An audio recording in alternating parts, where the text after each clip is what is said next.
અગર તમને back pain છે તો આ 3 કસરત જરૂરથી કરજો. શરૂઆતમાં જ્યારે તમને બેક પેઇન છે ત્યારે તમારે હેવી એક્સરસાઇઝ નથી કરવાની.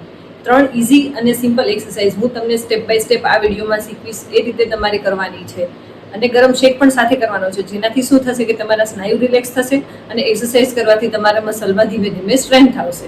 બે પગ વાળી તો ગોઠણમાંથી તમારે હવે આ નેપકિન વચ્ચે રાખી બે પગ તમારા ગોઠણથી અહીંયા નેપકિન વચ્ચે દબાવવાના છે. દબાવો. 1 2 3 4 5 6 7 8 9 10 છોડી દો. પછી આવી રીતે નેપકિન તમારા કમરની નીચે રાખી અને કમર એના પર દબાવવાની છે. દબાવો. અહીંથી તમારા જે કમરના સ્નાયુ છે ને એને આવી રીતે ભેગા કરવાના છે અને નેપકિન પર દબાવવાના છે. 1 2 3 4 5 6 7 8 9 10 છોડી દો. નેપકિન આવી રીતે રાખી તમારી પગની પાની નીચે અને પછી એના પર પાની દબાવવાની છે. દબાવો. કમરમાં ખેંચાણ આવે છે? સરસ. દબાવો. 1 2 3 4 5 6 7 8 9 10 છોડી દો. 1 2 3 4 5 6 7 8 9 10 છોડી દો.